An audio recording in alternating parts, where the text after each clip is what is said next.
राधे राधे आप सभी को। मैं आप सभी को आज शरद पूर्णिमा है तो शरद पूर्णिमा की एक कथा सुनाती हूँ। मैं एक बार एक पंडित जी थे जो कि एक बांके बिहारी का मंदिर था, वहाँ सेवा पूजा करते थे।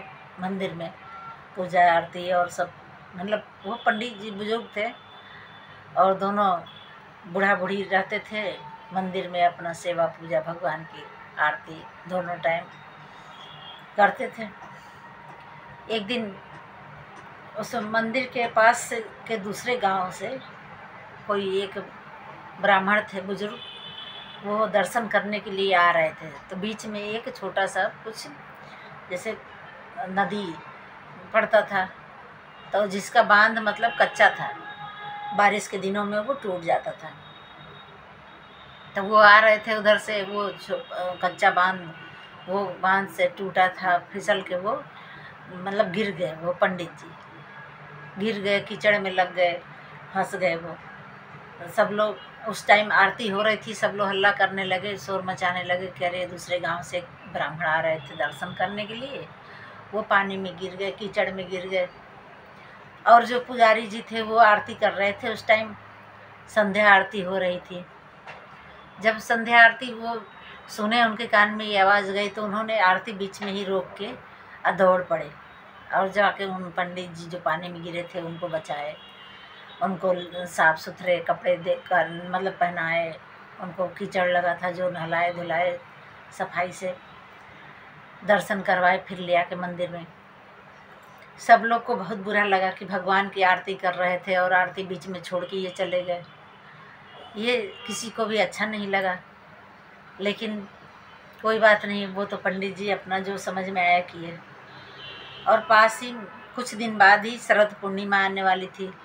तो वो ब्राह्मण जब अपने घर जाने लगे तब उससे बोल के गए कि मैं अब शरद पूर्णिमा के दिन आऊँगा दर्शन करने के लिए बांके बिहारी में। बोले कि ठीक है आइएगा। अब शरद पूर्णिमा आने वाली थी, 1-2 दिन रह गया था शरद पूर्णिमा। तब ये पुजारी जी को याद आया कि वो ब्राह्मण बोल के गए थे कि शरद पूर्णिमा के दिन आएंगे और जो बांध है वो टूटा है। तो वो अपनी औरत से बोले कि चलो हम लोग चलते हैं, वहाँ मिट्टी डालते हैं, मिट्टी डाल के वो बांध को थोड़ा मजबूत कर देंगे ना, तो वो आएंगे ब्राह्मण, तो वो गिरेंगे नहीं। तो वो दोनों मियाँ बीवी अपना गए, दोनों लोग। पुजारी जी जो मिट्टी खोद खोद के उठाने लगे टोकरी में, या उनकी औरत अपना मिट्टी उठा उठा के ले जाके वहाँ डालने गई, बांध जहाँ पुल बना था वहाँ पे।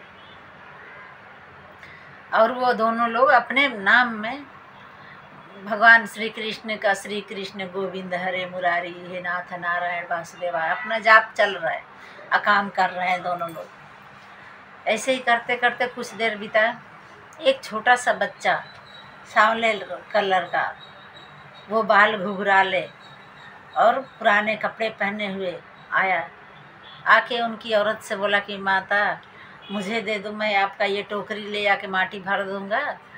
तो वो बोली कि नहीं नहीं, ये मैं काम जो कर रहे हैं तुम्हारे बस का नहीं है, मुझे करने दो। वो बोला कि नहीं मुझे दे दो, मैं करूँगा, और आप मुझे ना शरद पूर्णिमा के दिन खीर और पूड़ी देना इसके बदले में। तो वो बोली कि चलो, हो सकता है कि कोई गरीब घर के लड़का है, इसको खाने के लिए ज़रूरत है। तो उन्होंने दे दिया, टोकरी उसको दे दी। और पुजारी जी को मतलब इतने वो भगवान के नाम भजन में इतने मतलब डूबे हुए थे कि वो फोड़ा से डलिया में भर रहे हैं मिट्टी, पर ये नहीं ध्यान दे रहे हैं कि मिट्टी ले कौन जा रहा है। और उनकी औरत जो थी वो डलिया पकड़ा के अपने घर चली गई। थोड़ी देर बाद उन्होंने सिर ऊपर करके पूछा कि अरे देखी हो कितना मिट्टी भर गया और कितने की ज़रूरत है। तब देख रहे हैं कि ये तो छोटा सा बालक है, कौन है ये, पूरी शरीर में मिट्टी लगा हुआ। तब उनको गुस्सा आया कि हम लोग धर्म का काम कर रहे थे, इसमें ये बच्चा बाधा डाल रहा है।